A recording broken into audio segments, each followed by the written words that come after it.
بسم اللہ الرحمن الرحیم۔ سامعین کرام، آپ سن رہے ہیں انسپیکٹر احمد یار خان سیریز کے سلسلے کی ایک اردو کہانی قاضی کی کوٹھری اور کنواری بیٹی، جس کے مصنف خود احمد یار خان ہیں، اور یہ اس سلسلے کی قسط نمبر 2 ہے۔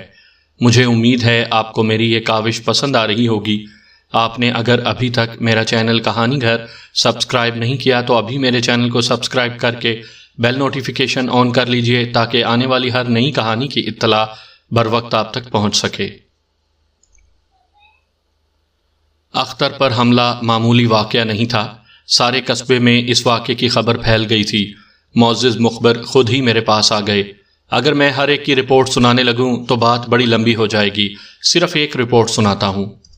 یہ شخص شہر میں باعزت حیثیت کا آدمی تھا۔ اس نے پہلے تو مجھ سے یہ وعدہ لیا کہ میں کسی کو پتہ چلنے نہ دوں کہ یہ رپورٹ اس نے دی ہے۔ میں کسی کو اپنا دشمن نہیں بنانا چاہتا، اس نے کہا، لیکن میں آپ کی مدد کرنا بھی ضروری سمجھتا ہوں۔ آپ میری اتنی زیادہ عزت کرتے ہیں۔ حقیقت یہ تھی کہ کوئی تھانے دار اس قسم کے آدمیوں کی دل سے عزت نہیں کرتا۔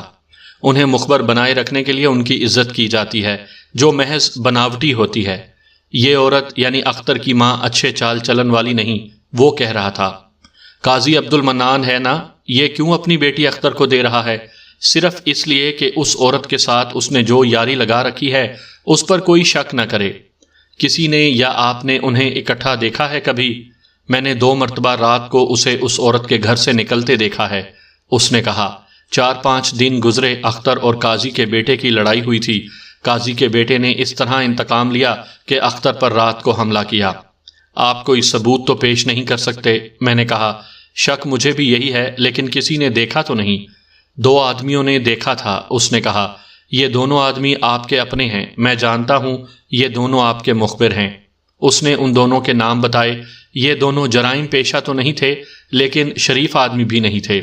3-4 کیسوں میں انہوں نے مخبری کی تھی، میں نے انہیں باقاعدہ مخبر بنا لیا تھا۔ اس معزز مخبر نے مجھے یقین دلا دیا کہ قاضی عبد المنان نے اختر کی ماں کے ساتھ ناجائز دوستی لگا رکھی ہے۔ قاضی کی عمر 8 سال سے اوپر ہو چکی تھی۔ میں آج کل کی نسل کو بتانا چاہتا ہوں کہ اس زمانے میں 60 سال کی عمر میں جوانی کی رمق باقی رہتی تھی، صحت کا معیار کچھ اور ہوتا تھا۔ آج کل تو 40 سال کا آدمی 60 سال کا لگتا ہے۔ لیکن چودھری صاحب، میں نے اس معزز خوش آمدی سے کہا، مجھے بتایا گیا ہے کہ اختر کی ماں قاضی کی بیٹی کو قبول ہی نہیں کر رہی۔ آپ خود سیانے ہیں ملک صاحب، اس نے کہا۔ قاضی کا خیال ہے کہ لڑکی لڑکے کی شادی ہو جائے تو میل ملاقات میں سہولت ہو جائے گی، لیکن اختر کی ماں بڑی محتاط عورت ہے۔ اس نے اپنے اوپر شرافت کا پردہ ڈال رکھا ہے۔ وہ سوچتی ہے کہ بہو گھر میں آ گئی تو میل ملاقات مشکل ہو جائے گی۔ آپ کی سوچ بڑی گہرائی میں جاتی ہے چودھری صاحب، میں نے کہا۔ آپ کی کرم نوازی ہے ملک صاحب، اس نے شاعروں کی طرح آگے جھک کر اور ماتھے پر ہاتھ رکھ کر کہا۔ میں تو چہرہ دیکھ کر بتا دیا کرتا ہوں کہ اس شخص کے دل میں کیا ہے۔ آپ کے وہ دونوں آدمی میرے ساتھ آئے ہیں، حکم ہو تو پیش کروں؟ اسے باہر بھیج کر میں ان 2 میں سے ایک کو بلا لیا۔ اس نے اپنے ساتھی کا نام لے کر مجھے بتایا کہ وہ دونوں رات کو ایک گلی میں جا رہے تھے۔ انہوں نے قاضی عبد المنان کے چھوٹے بیٹے کو دیکھا۔ اس کے ہاتھ میں موٹا سا ڈنڈا تھا۔ وہ بہت تیز چلتا آ رہا تھا اور بار بار پیچھے دیکھتا تھا۔ وہ سیدھا ان کی طرف آتے آتے ایک اور گلی میں مڑ گیا۔ یہ دونوں آدمی سیدھے آگے نکل گئے۔ اختر پر حملہ ساتھ والی گلی میں ہوا تھا۔ میں نے دوسرے مخبر کو بلایا، اس نے بھی یہی بیان دیا۔ انہیں صبح ہونے پر پتہ چلا کہ اختر پر حملہ ہوا ہے۔ ان دونوں نے آپس میں بات کی تو دونوں کا خیال قاضی کے بیٹے پر گیا۔ اس مخبر نے مجھے گلیوں کا نقشہ سمجھایا۔ میں نے ان دونوں پر جرح کی تھی۔ دونوں نے مجھے حملے کا جواز بھی بتا دیا تھا۔ میں نے دونوں سے قاضی اور اختر کی ماں کے تعلقات کے متعلق پوچھا۔ دونوں نے کہا کہ ان کے تعلقات اتنے خفیہ ہیں کہ کسی کو شک تک نہیں ہوتا۔ میں نے قاضی عبد المنان کے بیٹے کو بلوایا۔ یہ لڑکا آیا، اس کا باپ بھی ساتھ ہی آ گیا۔ قاضی کی عمر تو 60 سال ہی ہوگی، لیکن تندرستی کے لحاظ سے 60 سے بہت ہی کم لگتا تھا۔ وہ میرے پاس آ گیا اور اس نے مجھ سے پوچھا کہ میں نے اس کے بیٹے کو کیوں بلایا ہے۔ میں نے اسے بتایا تو وہ پریشان ہو گیا۔ میں کبھی نہیں کہوں گا کہ میرا بیٹا نیک پاک لڑکا ہے، اس نے کہا، لیکن یہ اتنا بزدل نہیں کہ اندھیرے میں پیچھے سے وار کرے گا۔ کل شام کے بعد یہ باہر نکلا ہی نہیں۔ آپ لڑکے کو میرے پاس بھیج دیں، میں نے کہا۔ میں اس سے کچھ پوچھ لوں، پھر آپ سے بات کروں گا۔ میرے بار بار کہنے کے باوجود وہ نہیں اٹھ رہا تھا۔ اس نے بیٹے کو باہر بٹھا دیا تھا۔ میں نے سوچا کہ پہلے میں اسی سے کچھ پوچھ لوں، اس کے بعد اس کے بیٹے سے پوچھ گچھ کروں گا۔ دونوں کے بیانوں میں ضرور فرق ہوگا۔ اختر کی اور آپ کے بیٹے کی لڑائی کیوں ہوئی تھی؟ میں نے پوچھا۔ ناسمجھ لڑکے ہیں، اس نے جواب دیا۔ میرے بیٹے کے منہ پر نشان تھے۔ میں نے پوچھا تو اس نے مجھے بتایا کہ اختر کہتا پھرتا ہے کہ قاضی مجھے زبردستی اپنی بیٹی دے رہا ہے۔ میرا بیٹا بچہ تو نہیں۔ غیرت میں آ کر اس نے اختر کی خوب پٹائی کی۔ میرا تو خیال ہے کہ اختر نے آپ کے بیٹے کی پٹائی کی تھی۔ میں نے کہا، توبہ کرو جی، قاضی نے روب سے کہا۔ وہ لڑکیوں جیسا لڑکا میرے بیٹے کی کیا پٹائی کرے گا؟ میرے بیٹے کے منہ پر 2 گھونسے لگ گئے تھے۔ جن لوگوں نے انہیں چھڑایا ہے ان سے پوچھیں کہ کس نے کس کی ہڈیاں توڑی تھیں۔ پھر آپ نے کیا کیا تھا؟ میں نے پہلے تو اپنے بیٹے کو برا بھلا کہا کہ اسے لڑائی نہیں کرنی چاہیے تھی۔ قاضی عبد المنان نے جواب دیا، وہ مجھے بتاتا اور میں اختر کی ماں سے گلہ کرتا۔ مجھے ان کا بہت خیال ہے جی، اختر یتیم بچہ ہے، ماں اس کی بیوہ ہے۔ آپ نے تو اسے بڑی زوردار دھمکی دی تھی۔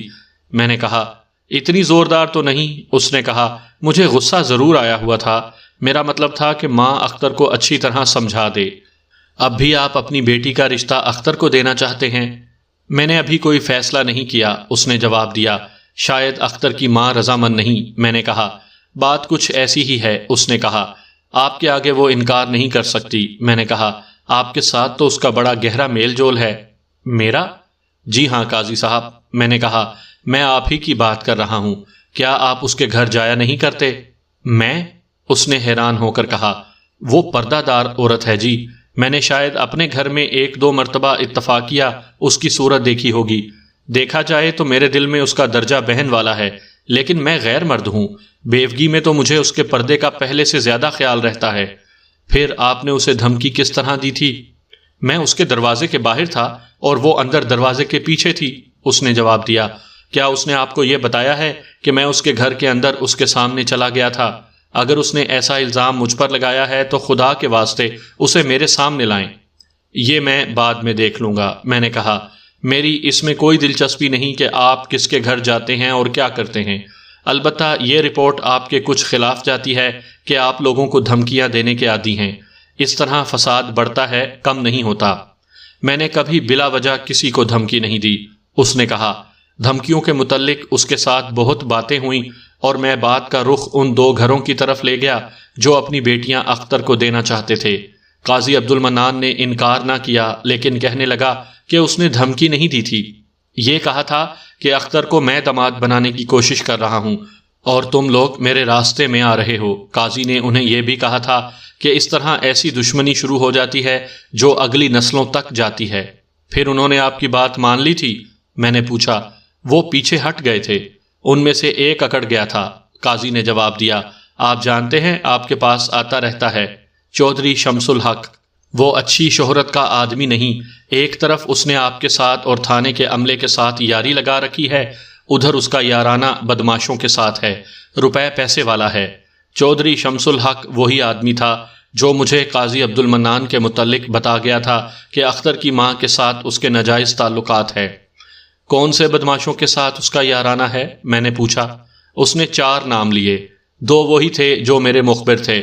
انہوں نے کہا تھا کہ انہوں نے واردات کی رات قاضی کے چھوٹے بیٹے کو ڈنڈا ہاتھ میں لیے ایک گلی میں دیکھا تھا۔ اب میں نے چودھری شمس الحق اور ان 2 آدمیوں کے نام قاضی سے سنے تو مجھے کچھ اور شک ہوا۔ میں نے قاضی سے اس ضمن میں ذرا گہری پوچھ گچھ شروع کر دی۔ کچھ پردے اٹھے، معلوم ہوا کہ قاضی اور چودھری کے درمیان خاصی کھینچا تانی ہو چکی ہے اور دھمکیوں کا تبادلہ بھی ہوا ہے۔ قاضی کو اپنے بیٹوں پر اور چودھری کو پولیس اور بدماشوں کی یاری پر ناز تھا۔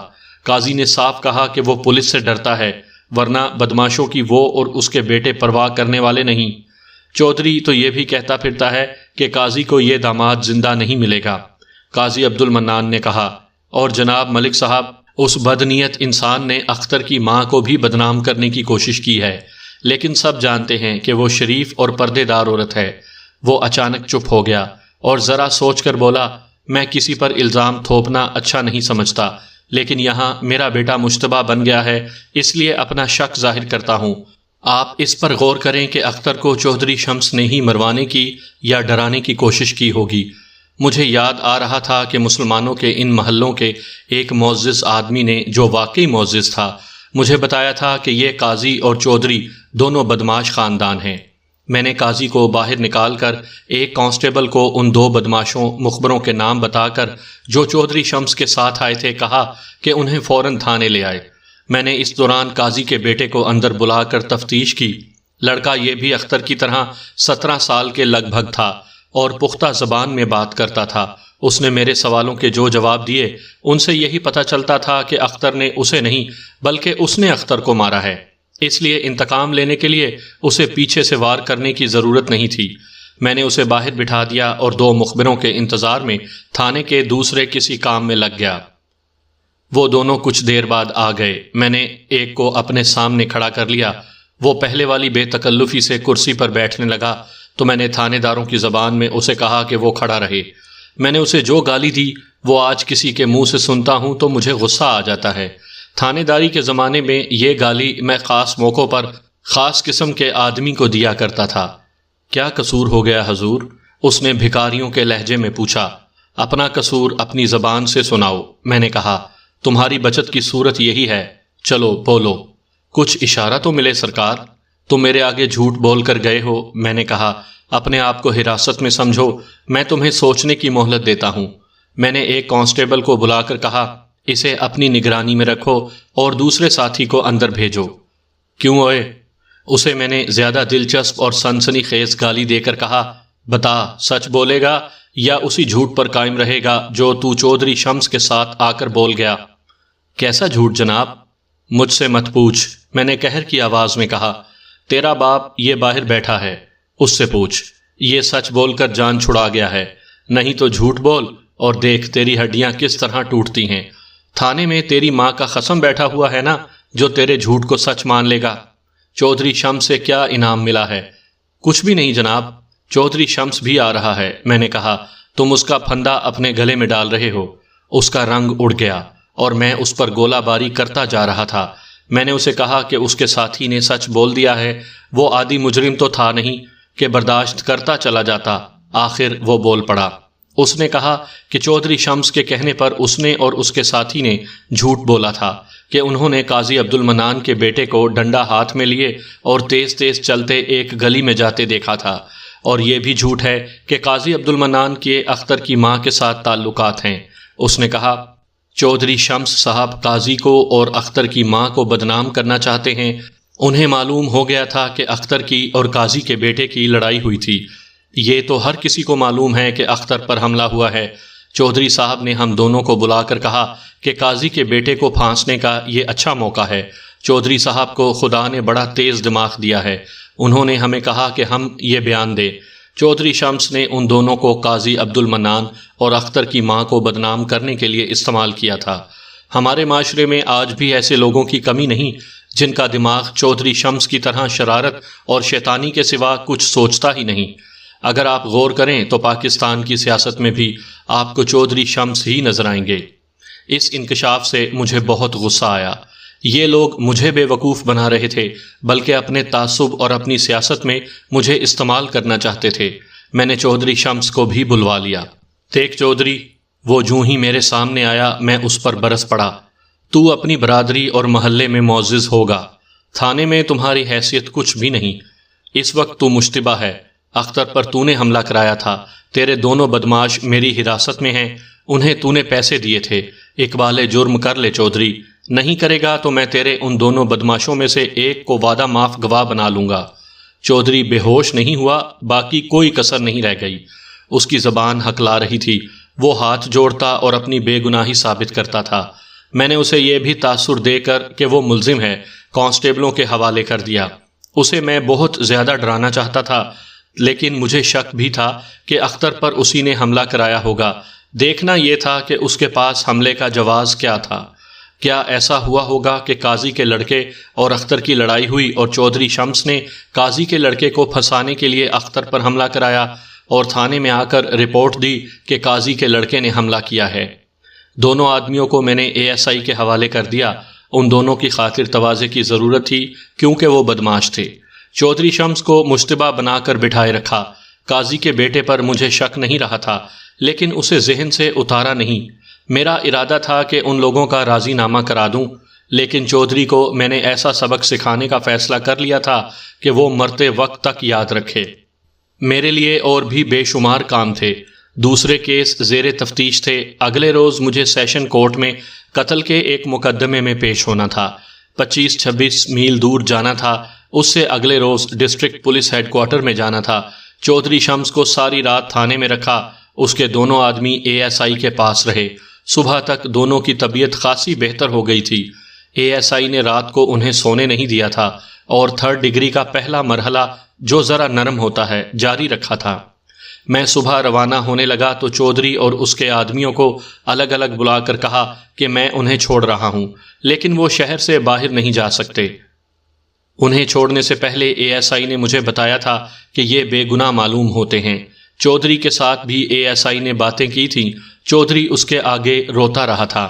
لیکن ملک صاحب، ASI نے مجھے کہا تھا، اس چودھری شمس کو آپ اتنا کچا نہ سمجھیں۔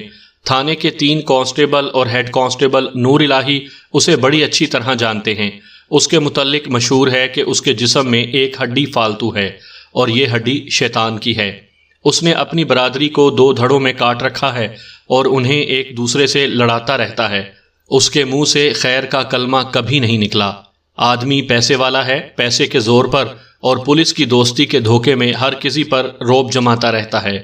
میں اس روز تھانے سے غائب رہا۔ قاضی عبد المنان اور اس کے بیٹے کو میں نے پہلے ہی چھوڑ دیا تھا۔ میں شام کے بعد واپس آیا۔ اگلی صبح میں پولیس ہیڈ کوارٹر چلا گیا۔ وہاں سے 3-3:30 بجے چھٹی ہوئی۔ واپس آتے ہوئے شام ہو گئی۔ اگلی صبح ابھی سورج نہیں نکلا تھا کہ تھانے سے ایک کانسٹیبل میرے گھر آیا۔ اس نے مجھے بتایا کہ اختر کی ماں آئی ہے، کہتی ہے اختر کل دوپہر کے ذرا بعد گھر سے نکلا تھا، پھر واپس نہیں آیا۔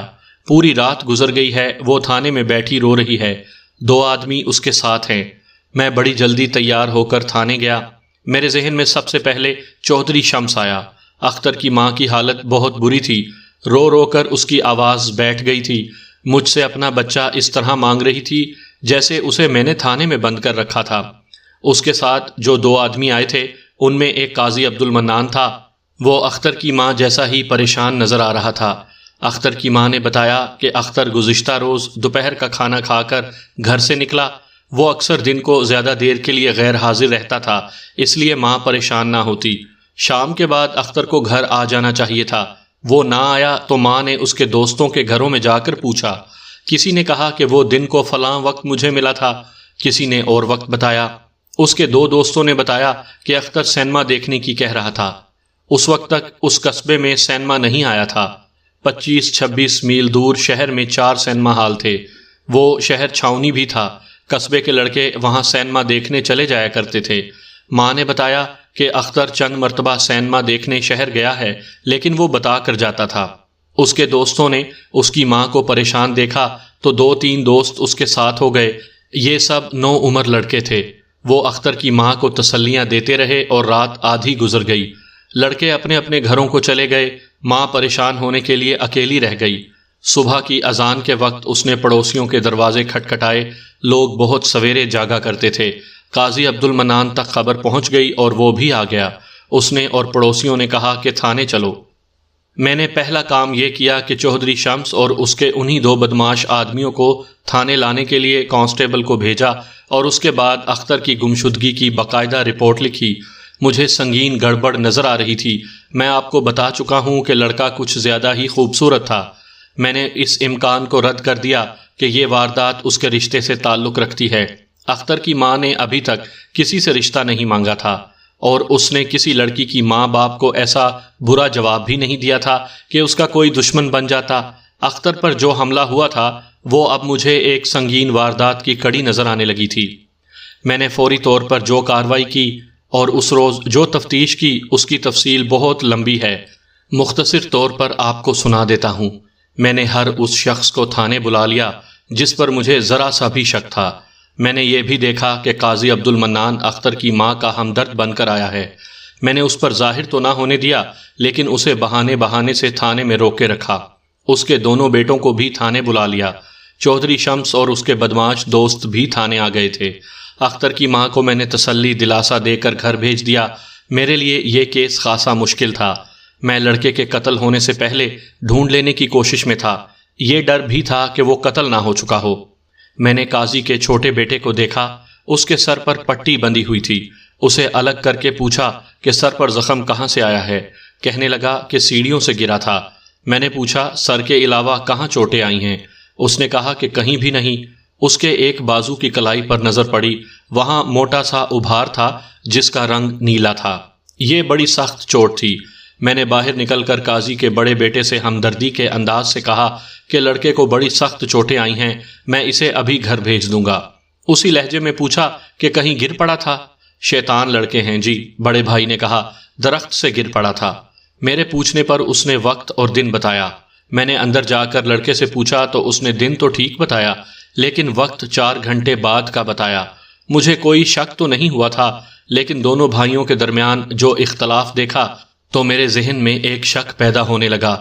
میں نے اسے کہا کہ میں کسی کو تھانے سے نہیں جانے دوں گا۔ نہ جانے دیں؟ وہ یکلخت بیدار ہو گیا اور بڑی جاندار آواز میں بولا، میری کسی کے ساتھ لڑائی نہیں ہوئی۔ یہ میں آپ کو پہلے بتا چکا ہوں کہ یہ خاندان آج کل کی پنجابی فلموں کے ہیرو جیسا تھا، وہ جو کہتے ہیں کہ میں موت کی آنکھوں میں آنکھیں ڈالوں تو موت کے چہرے پر پسینہ آ جاتا ہے۔ قاضی کے یہ دونوں بیٹے اور ان کے چچا زاد کسی ایسے ہی ہیرو کے نسل سے تھے۔ اگر یہ لڑکا فوراً بتا دیتا کہ وہ واقعی سیڑھیوں سے یا درخت سے گرا ہے تو میں اس پر شک نہ کرتا۔ اس کے جھوٹ نے اور اس کی خاموشی نے، اس کے سارے انداز نے مجھے بہت بڑے شک میں ڈال دیا۔ اختر سے لڑائی ہوئی ہے؟ میں نے پوچھا۔ میری کسی کے ساتھ بھی لڑائی نہیں ہوئی، اس نے روبدار آواز میں جواب دیا۔ میں نے ایک ہیڈ کانسٹیبل کو بلایا اور اسے کہا کہ اس لڑکے کو اس کمرے میں لے جا کر بٹھا دے۔ ہیڈ کانسٹیبل کو معلوم تھا کہ وہ کون سا کمرہ ہے۔ میں فوری طور پر لڑکے پر ذرا سا بھی تشدد نہیں کرنا چاہتا تھا۔ ہیڈ کانسٹیبل نے لڑکے کو اٹھایا۔ دیکھ کاکا، میں نے قاضی کے بیٹے سے کہا، قمیض پہن لے اور اس کے ساتھ چلا جا، یہ تمہیں اکیلا بٹھا دے گا۔ وہاں آرام سے بیٹھ کر سوچنا کہ سچ بولنا ہے یا جھوٹ۔ اسے بھیج کر میں نے اس کے بڑے بھائی کو بلایا۔ اچھی طرح سوچ کر بتاؤ، میں نے اس سے پوچھا، تمہارا بھائی سیڑھیوں سے گرا تھا یا درخت سے؟ وہ کیا کہتا ہے؟ اس نے مجھ سے پوچھا۔ میرے سوال کا جواب دو، میں نے کہا۔ مجھے اس نے بتایا تھا کہ درخت سے گرا ہے۔ اس نے جواب دیا، آپ کو شاید اس نے یہ بتایا ہے کہ سیڑھیوں سے گرا ہے۔ وہ نہ سیڑھیوں سے گرا ہے نہ درخت سے، میں نے کہا۔ اگر تم لوگ مجھ سے عزت کروانا چاہتے ہو اور یہاں سے عزت سے رخصت ہونا چاہتے ہو تو صحیح بات بتا دو۔ صحیح بات یہ ہے کہ وہ کہیں سے بھی نہیں گرا، اس کی کسی کے ساتھ لڑائی ہوئی ہے اور وہ لاٹھیاں یا ڈنڈے کھا کر آیا ہے۔ باہر جا کر اچھی طرح سوچ لو، اپنے والد صاحب کے ساتھ بھی بات کر لو۔ جب تک مجھے صحیح جواب نہیں ملے گا میں کسی کو تھانے سے باہر نہیں جانے دوں گا۔ میں نے بے شمار آدمیوں کو شبے میں بلا رکھا تھا، ان سب سے باری باری سوال جواب کرتا رہا۔ سورج غروب ہو گیا۔ میں نے چودھری شمس کو اپنے دفتر میں بٹھا لیا اور اسے کہا کہ وہ لڑکا برآمد کر دے تو میں اس کے خلاف کیس نہیں بناؤں گا۔ وہ گز گز اچھلتا اور قسمیں کھاتا تھا، میں اس کی ایک بھی نہیں سن رہا تھا، میں تو کسی کی بھی نہیں سن رہا تھا۔ قاضی عبد المنان میرے پاس آیا۔ ملک صاحب، اس نے کہا، کیا اب ہم جا سکتے ہیں؟ آپ نے میرے دونوں بیٹوں کو یہاں بلا لیا ہے، اگر آپ کو ہماری ضرورت نہ ہو تو آپ اور آپ کے بیٹے ہی تھانے میں نہیں آئے بیٹھے۔ میں نے کہا، آپ دیکھ نہیں رہے میں نے کتنے لوگوں کو بلا رکھا ہے، تھوڑی دیر اور رک جائیں، میرے بیٹے کو جانے دیں۔ اس نے کہا، وہ بیچارہ زخمی ہے، اسے بہت چوٹیں آئی ہیں۔ چوٹیں کیسے آ گئیں اسے قاضی صاحب؟ میں نے بے تکلفی کے لہجے میں پوچھا۔ کہیں بھاگتے دوڑتے گر پڑا تھا، اس نے کہا۔ قاضی صاحب، میں نے اسے کہا، آپ اور آپ کے بیٹے آپس میں بات کر کے طے کر لیتے کہ لڑکا کہاں سے گرا تھا تو اس وقت آپ اپنے دونوں بیٹوں کے ساتھ اپنے گھر بیٹھے ہوتے۔ اب آپ کو نہ جانے کب تک میرے گھر میں بیٹھنا پڑے گا، آپ باہر تشریف رکھیں۔ میں نے اے ایس آئی سے کہا کہ وہ پوچھ گچھ جاری رکھے، اسے کچھ ہدایات دیں اور میں کھانے اور ذرا سستانے کے لیے گھر چلا گیا۔ میں نے ساری رات کام کرنے کا فیصلہ کر لیا تھا، نہ خود سونا تھا نہ کسی کو سونے دینا تھا۔ میں گھر جا کر نہایا، کھانا کھایا اور لیٹ گیا۔ میں اتنا تھکا ہوا تھا کہ لیٹتے ہی آنکھ لگ گئی۔ آنکھ کھلی تو پتہ چلا کہ میں 3 گھنٹے سویا رہا ہوں۔ میں پرائیویٹ کپڑوں میں تھانے چلا گیا۔ رات کے 11 بج چکے تھے۔ بڑے شہروں میں رات کے 11 بجے شام ہوتی ہے، قصبوں میں لوگ 11 بجے تک سو چکے ہوتے ہیں، پھر بھی بازاروں میں کچھ چہل پہل رہتی ہے۔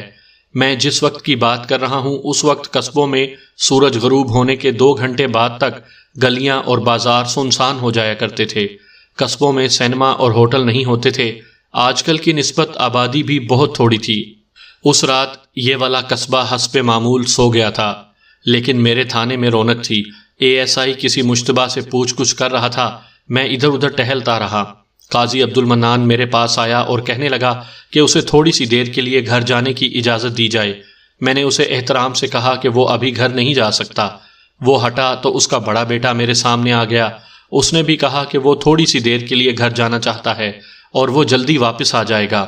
باپ بیٹے کو گھر جانے کی کیا جلدی ہے؟ میں نے مسکراتے ہوئے پوچھا۔ میں تمہارے گھر پیغام بھجوا دیتا ہوں کہ تمہارا بھائی اور تمہارے والد صاحب بالکل خیریت سے ہیں، فکر نہ کریں۔ آپ کیوں تکلیف کریں گے؟ اس نے کہا۔ میں دوڑ کر جاتا ہوں اور دوڑتا آ جاؤں گا۔ میں نے اسے اور اس کے باپ قاضی عبد المنان کو آپس میں ملنے سے روکا ہوا تھا۔ وہ ہٹا تو پھر قاضی میرے پاس آ گیا اور اس نے میرے آگے ہاتھ جوڑ دیے۔ میرے دونوں بیٹوں کو یہیں رکھ لیں، مجھے جانے دیں۔ قاضی عبد المنان نے التجا کی۔ میں قسم کھا کر کہتا ہوں جلدی آ جاؤں گا۔ میں 2 کانسٹیبل آپ کے ساتھ بھیجوں گا۔ میں نے کہا یہ آپ کے گھر کے اندر بھی آپ کے ساتھ رہیں گے، گھر میں یا کسی اور کے ساتھ آپ ان کانسٹیبلوں کے سامنے بات کریں گے۔ وہ چپ ہو گیا اور سر جھکا کر پرے چلا گیا۔ میں اپنے دفتر کی طرف جا رہا تھا تو مجھے کسی کی آواز سنائی دی۔ ملک صاحب، میں نے دیکھا وہ ان 2 آدمیوں میں سے ایک تھا جو اختر کی ماں کے ساتھ اختر پر حملے کی رپورٹ دینے آئے تھے۔ اس نے کہا اختر گھر آ گیا ہے، بری حالت میں ہے، ورنہ میں اسے ساتھ لے آتا۔ کہاں سے آ گیا ہے؟ میں نے پوچھا۔ کہتا ہے خدا نے مرنے سے بچا لیا ہے۔ اس آدمی نے کہا اگر آپ پسند فرمائیں تو گھر چل کر اس کا بیان لے لیں۔ میں پوچھتا ہوں آیا کہاں سے ہے؟ کہتا ہے قاضی عبد المنان اور اس کے بیٹوں نے اسے اغوا کروایا تھا۔ اس نے کہا اور اپنے باغ کی ایک کوٹھڑی میں قید رکھا ہے۔ نکلا کیسے وہاں سے؟ فرار ہوا ہے، اس نے جواب دیا۔ اگر یہ لوگ کہیں کہ انہوں نے اسے اغوا نہیں کیا تو کرامت، قاضی کے چھوٹے بیٹے کا جسم دیکھیں، اس پر اور اس کے سر پر اختر کے ڈنڈوں کے نشان ہوں گے۔ اختر کہتا ہے میرے سامنے لا کر اس سے پوچھیں کہ یہ نشان کیسے ہیں۔ میں نے فوراً مان لیا کہ لڑکا ٹھیک کہہ رہا ہے۔ ایک ثبوت تو یہ تھا کہ کرامت کی چوٹوں کے متعلق مجھے 3 جھوٹ سنائے گئے تھے۔ کرامت نے کہا کہ وہ سیڑھیوں سے گرا تھا، اس کے بھائی نے کہا کہ درخت سے گرا تھا، اور اس کے باپ نے کہا کہ بھاگتے دوڑتے گرا تھا۔ دوسرا ثبوت یہ کہ قاضی اور اس کا بڑا بیٹا ہاتھ جوڑ جوڑ کر مجھے کہتے تھے کہ انہیں تھوڑی سی دیر کے لیے گھر جانے دیا جائے۔ وہ جا کر اختر کو غائب یا رہا کرنا چاہتے تھے۔ میں نے قاضی عبد المنان اور اس کے دونوں بیٹوں کو الگ کر کے حراست میں لے لیا اور باقی تمام آدمیوں کو میں نے جانے کی اجازت دے دی۔ پھر میں اختر کا بیان لینے کے لیے اس کے گھر چلا گیا۔ وہ پلنگ پر پڑا ہوا تھا، چہرے سے وہ پرانا مریض لگتا تھا۔ اس کی ماں روتی اور خدا کا شکر ادا کرتی تھی۔ مجھے دیکھ کر اختر مسکرایا اور کہنے لگا کہ بہت کمزور ہو گیا ہوں۔ مجھے توقع تھی کہ اختر کا بیان لمبا نہیں ہوگا، لیکن اس نے پوری کہانی سنا ڈالی۔ میں نے اس پر جرح بھی کی اور کچھ شکوک رفع کیے تھے۔ میں آپ کو اس واردات کا پس منظر اور سارا واقعہ اپنی زبان میں سنا دیتا ہوں۔ اختر نے اس وقت مجھے یہ بات نہیں سنائی تھی جب وہ حملے کی رپورٹ لے کر ماں کے ساتھ آیا تھا۔ اب اسے یہ انکشاف بھی کرنا پڑا۔ درمیانے طبقے کی ایک گھر کی لڑکی سے اختر کی محبت تھی۔ اس لڑکی کو عصمت کہہ لیں، اصل نام مجھے یاد نہیں رہا۔ عصمت تو جیسے اختر کو دیکھ دیکھ کر زندہ تھی۔ پھر بھی اختر نے عصمت کو یقین دلا رکھا تھا کہ وہ اسی کے ساتھ شادی کرے گا۔ اختر نے ابھی اپنی ماں کو اپنی یہ پسند نہیں بتائی تھی۔ اس نے مجھے بتایا کہ وہ اپنی ماں کے لیے کوئی مسئلہ پیدا نہیں کرنا چاہتا۔ عصمت میری ماں کی بہت خدمت کرتی ہے، اس نے کہا۔ اس کی ماں مجھے بہت چاہتی ہے۔ اس کا اپنا کوئی بیٹا نہیں۔ مجھے امید ہے کہ میری امی مان جائے گی۔ عصمت بہت خوبصورت لڑکی ہے۔ اختر اور عصمت ایک دوسرے کے گھروں میں بے تکلفی سے آتے جاتے تھے۔ 3-4 مہینوں سے کرامت یعنی قاضی عبد المنان کے چھوٹے بیٹے نے بھی عصمت کے گھر جانا شروع کر دیا تھا۔ ان کی قریبی رشتہ داری تھی۔